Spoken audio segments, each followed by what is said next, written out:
If y'all look real close, you can see that this animal has about a stage 1 bloat. Oh, that one right there has about a stage 1 bloat as well, and they're eating some grain right now. So I'm gonna have to keep an eye on these animals over the next couple of hours. I did not know that these animals were bloating like this, and I actually increased their their grain portion of their diet today. Well, that's a you know, that's something I'm gonna have to keep. I actually think that this animal's getting worse. The bloat's getting worse on that one. Whoa, whoa, mamas, whoa. But I'm gonna have to keep my eyes on them. I'm gonna have to keep my eyes on them. Make sure I got my knife in my, I got my knife in my pocket. Oh, but this animal right here has a stage 1 bloat, and this one right here has a stage 1 bloat. The rest of them are doing just fine. I'm gonna keep my eyes on them for the next couple of hours, make sure they're doing okay. And yep, but that's a good learning learning lesson for me. Always check the animals before I change their diet, right?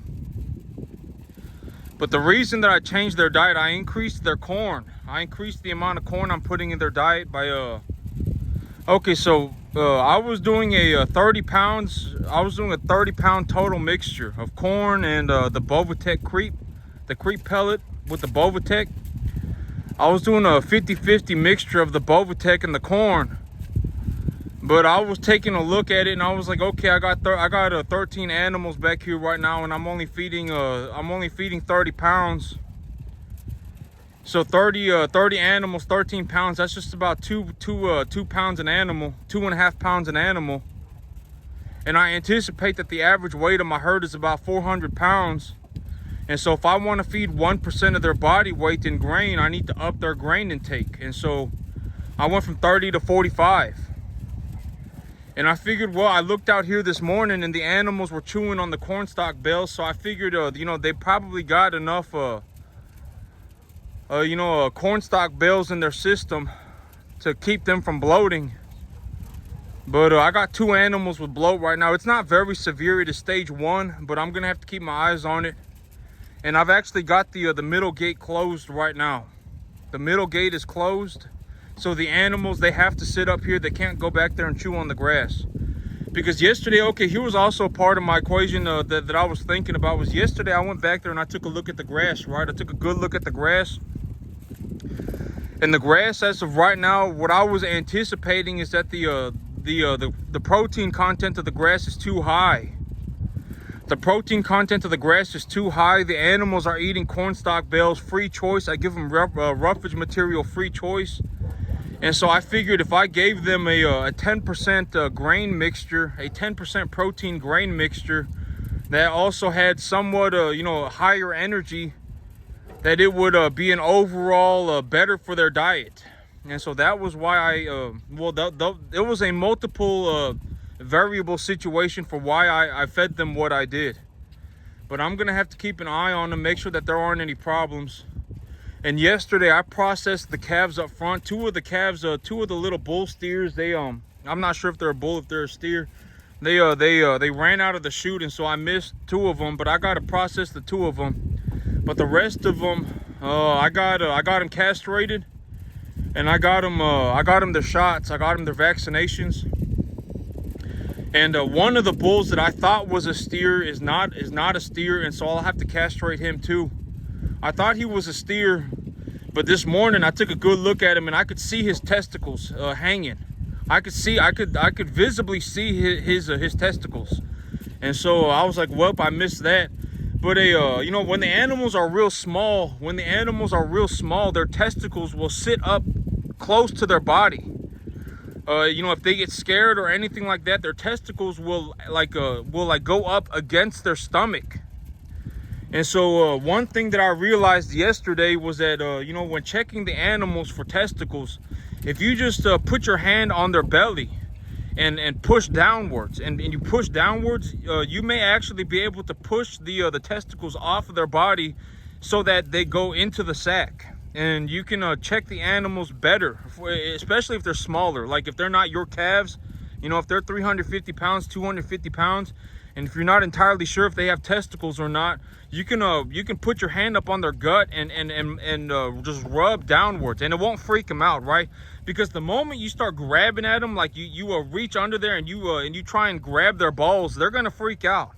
You know, I'm sure it's not a pleasant feeling, right? Imagine somebody just grabbing your balls, right? Trying to see if it's not a good feeling, right? And so the easiest way to do it is put your hand on their stomach and start rubbing downwards.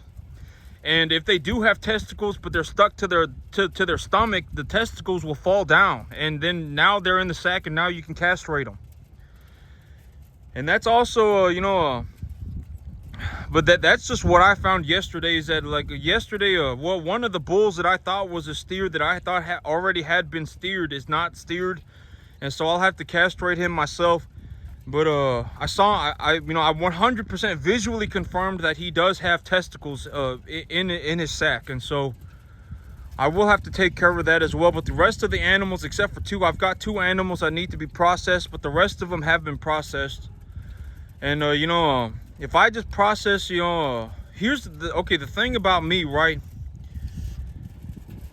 Oh, about business, and from what I have seen, from my perspective, like when I do the things that I do not do these things because I came up with them on my own, right? I don't do these things because I just one day woke up and I magically decided that this was what I was gonna do step by step, right?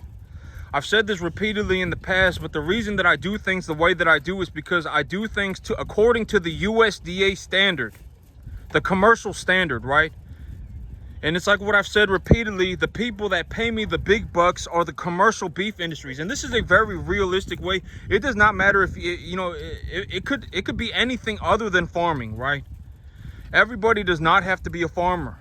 But, everybody, there are a lot of things to do in the world. Farming is just one of them, right? And farming is not better than anything else. Everything else, there are a lot of things that need to get done, right? There are a lot of things that need to get done. Farming is just one of them. And so everybody does not need to become a farmer. But, here's what I mean, about my perspective. If I find somebody with $1 billion, right? If I find somebody with $1 billion, with $5 billion, it is easier, and they're actively doing business, right? Most of these people, if they've got $5 billion, chances are they are actively doing business. If I find a way to do business with them, then it is it is very, very, very easy. It's a lot more, not even easy, it's very difficult, but it's more realistic that I can make, $100,000 a month if I do business with somebody with $5 billion. If I do business with somebody that has $5 million, it's harder for me to make $100,000, right? And so that's what I mean by the commercial industries have the big bucks. Why do I do things the way that I do? I do not do these things because this is what I want to do. I do things because this is ultimately the USDA standard for raising cattle, right? I've said this, multiple times. But if you just go on the internet and look up what I've been saying, right? I don't just make this stuff up on my own. I don't just wake up one day and make this stuff up, right? I do things according to the USDA standard. And the people with the big bucks, right? The billion-dollar industries, the multi-billion-dollar industries, the people who will not even acknowledge my existence and still write me $100,000 checks, right? Like, I don't know who owns the company, right? Like, I don't know the owner of the company. Ultimately, it's like, they got their systems in place or whatever, right? They will write me $100,000 check like it's nothing. I can legitimately I've seen people write multiple $1 million checks, legitimately. And here's the thing, right? Like if I'm doing business, right? If I'm doing business, and let's say I'm running cattle, right? Or whatever else it may be, it does not need to just be cattle. There are multi-million dollar businesses all over the place. It's not just cattle. You can go and do whatever, right? Real estate, multi-billion dollar industry, right? If I do business with somebody who has $5 billion, the $100,000 check that they're writing me a month, the $1.2 million a year, or whatever else it may be, is not even going to make a dent. Then they're not even going to notice it. They honestly will not even notice. They won't even know who I am. And they'll still write me that check. Why? Because I brought them something that they want, right? And it's that way for anybody. It does not matter what industry you're in. If you can find a way to do business with somebody who has a drastic sum of money, it is easier to make money. Not easier. It's more realistic. It's more realistic. I wouldn't go around okay, but there are multiple business models. This is also another, I guess this part of the business model, it also makes sense for me too, because at the end of the day, my product is being sold as beef, right? At the end of the day, most of these animals are going to end up as beef on people's plates. But the other side of the business model is that I can get $1 million, okay, so let's say I'm looking to make $1 million a year, right? If I'm looking to make $1 million a year, I can convince, or I can do whatever, not even convince, or I can do something that would get 1 million people to give me $1. Right? Here's a very realistic way to look at business. If I got 1 million people to give me $1 for whatever reason, let's say I gave them all beef, right? I gave everybody a hamburger patty. I gave everybody a hamburger patty and they gave me $1 each. If I had 1 million hamburger patties, I would have $1 million. But if I do business with one person who is willing to write me a $1 million check a year, that $1 million is still just $1 million, right? And that's what I mean by me when I look to market my animals. I'm not taking the approach of getting $1 from 1 million people. I'm taking the approach of I'm going to get a $1 million check from somebody who has $5 billion. That is my mindset for business. And but you can there are multiple models, right? The people who are legitimately out there looking to get $1 from 1 million people, they may do things like market my animals as high quality grass-fed beef, right? They may make the packaging and they may make it look real nice, and and at the end of the day, these animals, in terms of their quality of life and their diet and all of that, is top notch, right? Like, it's not really going to get any better than this. Honestly, when American people say they want beef, this is what they want, right? At the end of the day, this is what they want. They want animals that are walking around on grass, right? They want animals gorging themselves on grass every single day. They will pay a lot for this stuff. And so the person at the other side of the business, they may be taking I'm going to look to make $1 from 1 million people, right? That may be their business model. And they'll make a nice package, they'll make a nice package. They'll put a nice story on it, right? These beef cattle, 100% raised in America, completely raised in America, 100%, like 99% grass-fed, right? They'll make the packaging and then they'll sell it. These animals are 90% grass-fed, right? And then they'll make the packaging and they'll make it look real nice and they'll put it out in the grocery stores, and then the 1 million people will buy it and they'll make $1 off each person, right? But me, when I do my business model is to do business with somebody who has multi-billion dollars. So what I'm looking to do is I am looking to do open trade, essentially. Like, I'm looking to be somebody who does business with somebody who has multiple billions of dollars. And so me, like me, I know that it may sound crazy, and it's like me, I'm standing out here and I'm saying, $40,000 a month, but I guarantee it, right? Like $40,000 a month, it is not crazy. There are legitimately people who will not even acknowledge your existence and still write you a $40,000 check. Legitimately, right? Someone, someone at the very bottom, like near the bottom of their totem pole, right? They got all these things set up and they won't even know my name, and their company will still be writing me $100,000 checks. Legitimately, that's how the world works. And so, my business model is to do business with people who have multiple billions of dollars. That is my business model. There are other business models, right? And that's, you know, when I do the things that I do not do these things because this is what I want to do. I do these things because ultimately I am looking to do business with people who have multiple billions of dollars.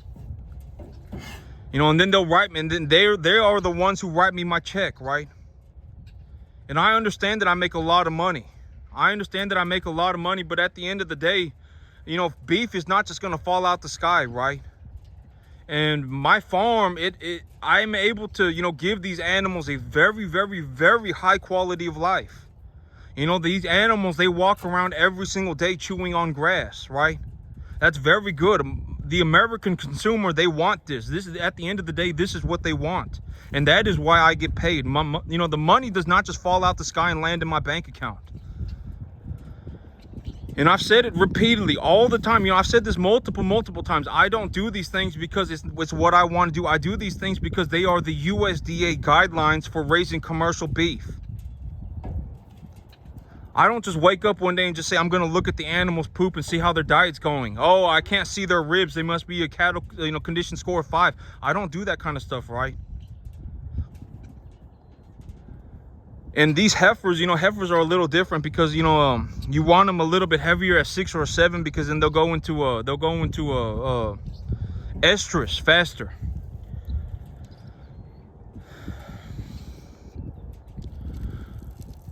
But me, you know, I have seen what $40,000 a month in the commercial cattle business looks like. I've seen it. I've seen $30,000 a month. I know that it exists, right? And it's crazy that when you see these things, that the person who wrote my check,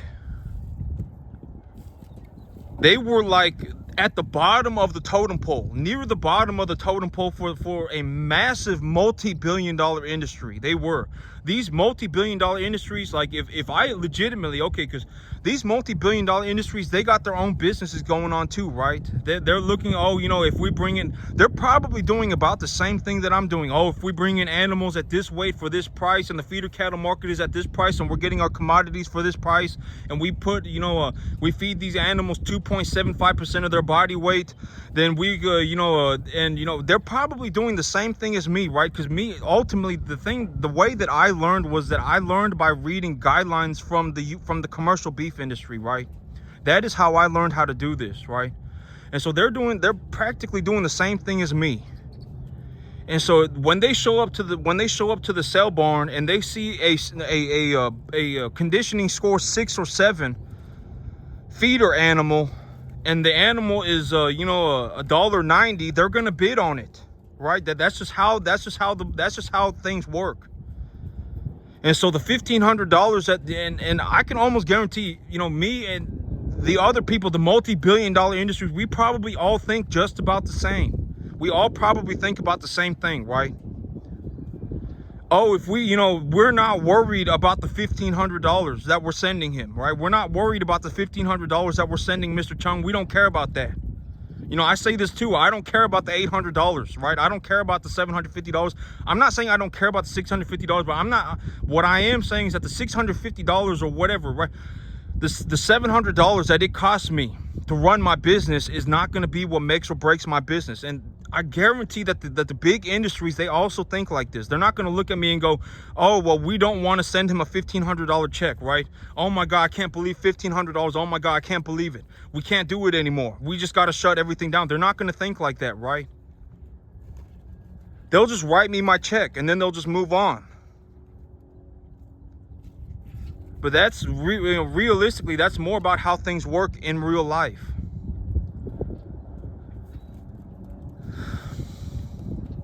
But actually, this animal right here, I thought she was bloating real bad, but now that she's standing up straight, I guess it's not so bad. It's not as bad as I thought it was, but I'm going to keep them off of the grass for just a couple of hours with the intentions of having them eat more roughage material. And if they eat more roughage material, I'll let them out. But the rest of the animals look like they're doing good. You know, if you take a look at the animals, one of the key telltale signs of an animal being a little bit too, you know, just being a body conditioning score of 5. So me, when I raise these animals, I ultimately look to keep them at about a body conditioning score of 6 or 7. A 6 or a 7 is what I would consider optimal body conditioning score, and you can look this up for yourself. There are pictures, plenty of pictures all over the place. But if you can see their ribs, if you can see 1 or 2 of their ribs, they are a body conditioning score of 5. And none of these animals have visible ribs at all. This is the one that lets me pet her. You know, none of them have visible ribs. And so these animals are somewhere over a body. I would say these animals are right now at about a 6. These animals are probably at a 6, and over the next 2 months, they probably will progress to be about a body conditioning score of 7. And you know, okay, like me, you know, okay, so a couple, you know, a while back when I was growing sorghum Sudan grass, right? When I was growing sorghum Sudan grass, I remember I was at the co-op. I was at the co-op and I was talking to them. I actually found a man who was growing sorghum Sudan grass too. Or actually, no, what happened was that he saw me buying sorghum Sudan grass seed. And so we had a conversation about it, and he told me, oh, the last time that I grew, he told me that he's grown sorghum Sudan grass several times, right? He's grown sorghum Sudan grass several times, and every single time he's grown it, he's only gotten it that big. And he said, oh, I fertilized it and everything, and I've only managed to get it about 3 inches tall before it just stops growing and then it dies, right? And, you know, ow, she bit me. But, me, like, depending on how you carry yourself, depending on how you know, because me, when I see a man, you know, and he's not, when I see a man who's like 50, right, and they're 55 or whatever else it may be, the chances of me changing their mind are almost zero, right? The chances of me showing up and being like, this is, even if I told them, right? Well, I'm not gonna, most of the time I won't tell people that I make a drastic sum of money, because if I tell people I make a drastic sum of money, most of the time they will immediately, do something that is morally wrong, right? They'll start scheming. Oh, maybe we can do this A, B, C, D, X, Y, Z. And, if we do, EDF, whatever, right? If we do all this stuff, maybe he'll run this business for me, right? Maybe he'll do this for me, right? Wrong, right? I've already said, that's why, most of the time I won't even help people for $50,000, right? Most people I won't. If you wrote me a check for $50,000 right now, there is a 90% chance I will still not help you, because at the end of the day, even just $160,000 a year is unlimited money. And let's say I do get to the point, and one of my goals right now is to get myself to where I'm making $500,000 a year, right? And why would I go through all of that trouble to help somebody for 1 month of pay? I'm not going to do that. And so, I'm not going to, I'm not going to sit there and talk to this man about how my sorghum Sudan grass is 4 feet tall. My sorghum Sudan grass is 4 feet tall. My animals, I spend about $10 an animal a month. It costs me about $10 an animal a month to raise these animals to a commercial standard. Most of the time, even if I started saying that stuff, they would not just be like, I could not save that person, right? Legitimately, chances are I could not.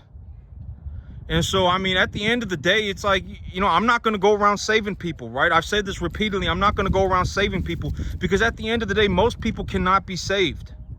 If they were genuinely interested in being saved, they would save themselves, right? Like, if let's say I had a legitimate conversation with this person and they're already convinced that they cannot grow sorghum Sudan grass, because that's what it was coming off to as for me, right?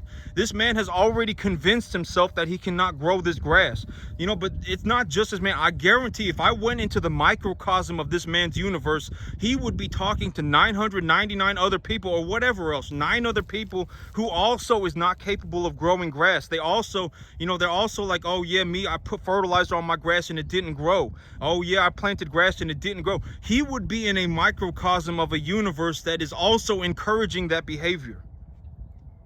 Even if I talk to him, even for 2 hours a day, I probably could not, save him. Honestly, I probably could not. And at the end of the day, I'm not going to sit there for 2 hours a day and help this person, right? Because at the end of the day, if I can grow, like me legitimately, you know, like if somebody looks at me legitimately, right, I would legitimately be willing to run 500 cattle a year by myself. I will do it. If it came down to it, you know, I would be willing to do it, right? How many people do you know that are willing to say that? Or even look like they are capable of doing that? I will genuinely just go out and run 500 cattle a year by myself. I will do it. And you know, how many people do you know that when they say something like that, you legitimately believe them, right? Me, you know, when someone looks at me, they can tell, oh my God, he probably will do it, right? Let's just be honest. This is his whole life. We know that this is his whole life, right? 500 cattle, he probably will do it. And if I make, you know, and if I produce 250,000 pounds of beef a year, let's say that those 500 animals produce 500 pounds of beef a year, and let's say, you know, that's what is that? Is that 250,000 or is that 25,000? Whatever else it may be, right? It is more important for me to grow that beef than it is for me to just stand there and hold that person's hand, right? Let's just be honest. If they were going to be saved, they would save themselves. And so, you know, I'm not going to sit there and tell them that my sorghum Sudan grass is 4 feet tall, that I take saturation data of my the minerals in my soil before I plant my grass, right? Like, you know, imagine how that conversation would go if I legitimately sat there and talked to this man who has convinced himself that he cannot grow grass. My grass is only 3 inches tall. Every time I planted it only got to 3 inches tall and then died, right? Imagine I had a legitimate conversation with this man in an attempt to save him, right? Maybe it's better that you collect saturation data of minerals in your soil, right? Maybe it's, you know, maybe it's something, you know, who knows, right? But that was probably the big thing. Maybe you should start collecting mineral data of your soil and look up on your internet, look up on Google what could possibly be happening. He's not going to turn around and do it. I guarantee it. He is not going to turn around and do it. I almost guarantee it, right? And the solution is legitimately that simple. He could have just gone on the internet and come up with a plan and stuck to it and found even if it was a bad plan, it would have been better than just giving up, right? Even if it was a bad plan, at least he had direction. And in the future, if he feels like he wants to change the plan, he can change the plan and make it a better plan. But at the end of the day, most people cannot be saved. You know, by the time the damage has been done, the damage has been done. And, you know, me, I don't go around telling people, you know, and me, I always give others, almost all the time, if you look at the things that I do, I will almost always give others the opportunity to speak first. And there's a good reason for that, right? Like, I'm not going to sit there and go, yeah, you know, my sorghum Sudan grass is coming in and it's like, it's growing like 1 feet a week. I'm not going to start off by saying that, right?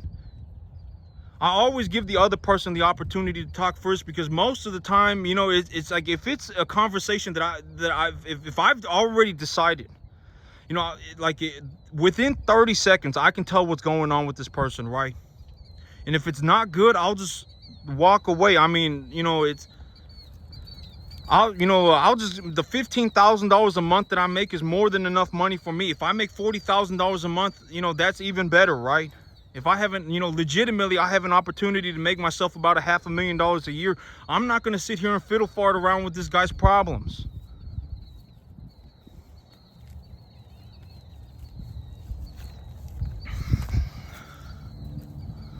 But imagine that, right? I mean, like, I'm standing there, legitimately, my sorghum Sudan grass is 4 feet tall. And there's a guy, you know, sitting there talking to me about how he can't even grow sorghum Sudan grass more than 3 inches, right? But it's that way for a lot of things. It's not just that. You know, I know I pick on these people individually, but it's not just them. I can almost guarantee that these people, they live in a microcosm universe that encourages that behavior, and it's not good, right? And that's why, you know, that's why I always say, a lot of the times, if you got 1,000 people, because ultimately, like me, you know, even being in the 1% is not very good, right? Being in the 1% is realistically not very good. If you're 1 in 100, you're not going to be doing very good for yourself. Ultimately, what you need to end up is in a situation where you're 1 out of 100,000. If you're 1 out of 100,000, if you're something like 1 out of 100,000, then there must be a reason for it, right? And you know, people who are born, you know, people are not born in the one out of 100,000, right? Lucy, leave it alone. People are not born 1 out of 100,000, right? They're just not. If I, you know, I was not born farming, right? I'm a first generation farmer. I taught myself how to do this stuff. I taught myself, Lucy, leave it alone. I taught myself how to do this stuff.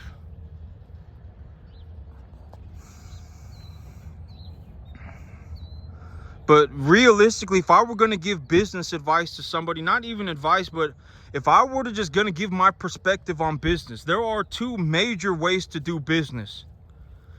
Either one, you find somebody with multiple billions of dollars and you find a way to do business with them.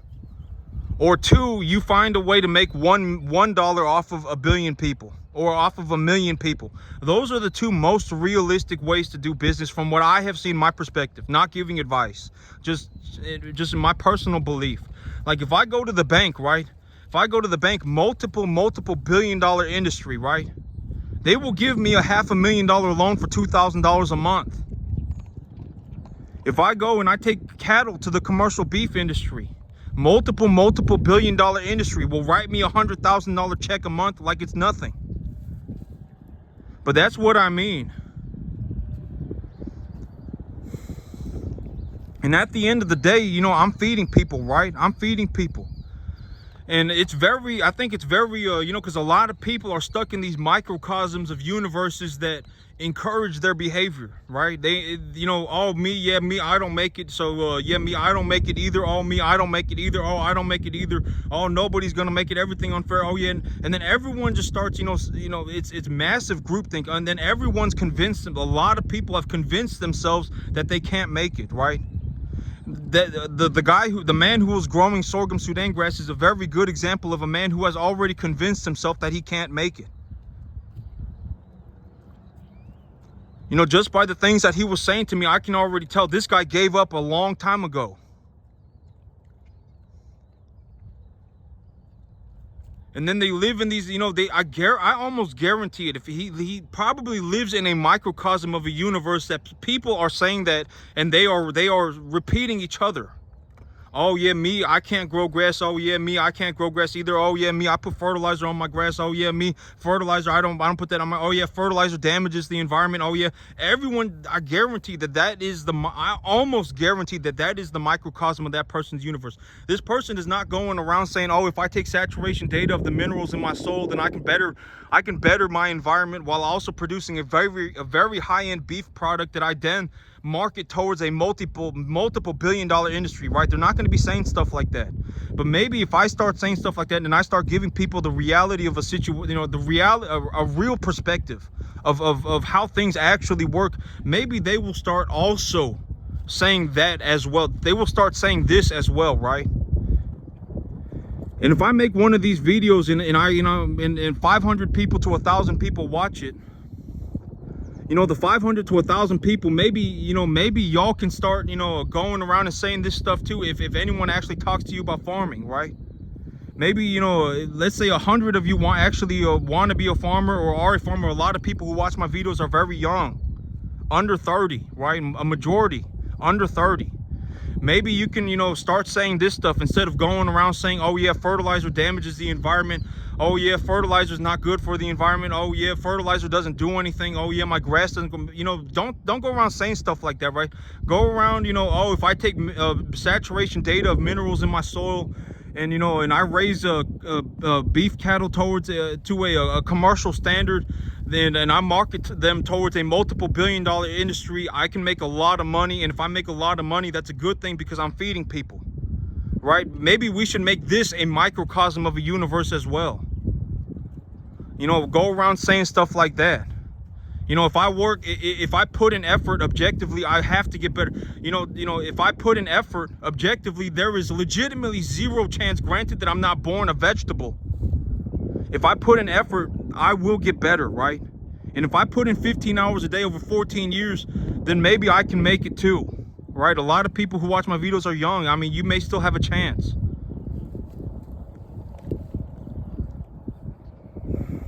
But people should, it's more, you know, do not go around spreading misinformation. A lot of people spread misinformation. They're biased. They got a lot of problems. It's not good, right?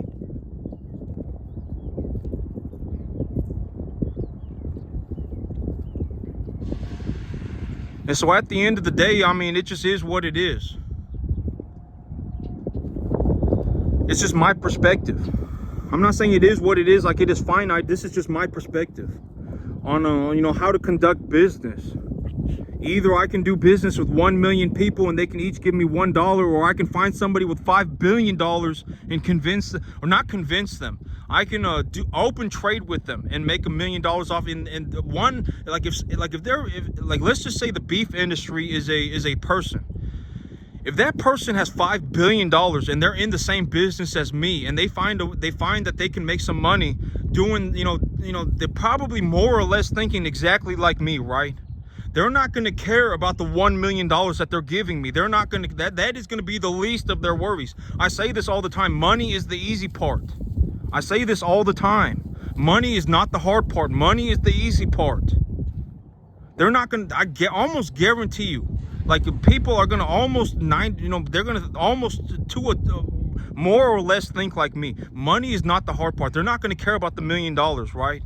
If they've got $5 billion and they're actively running a business, they're not going to care about the $1 million. And that's what I mean by, like, me, I don't look at the $700 that it takes me to run my business. I don't see that as the end all be all. You know, I'm not like, oh my God, $700, I can't do this. You know, I don't think like that. And I almost guarantee that the people with the multiple billions of dollars that pay me, they are the ones that pay me, right? The people with the billions of dollars are the ones that pay me.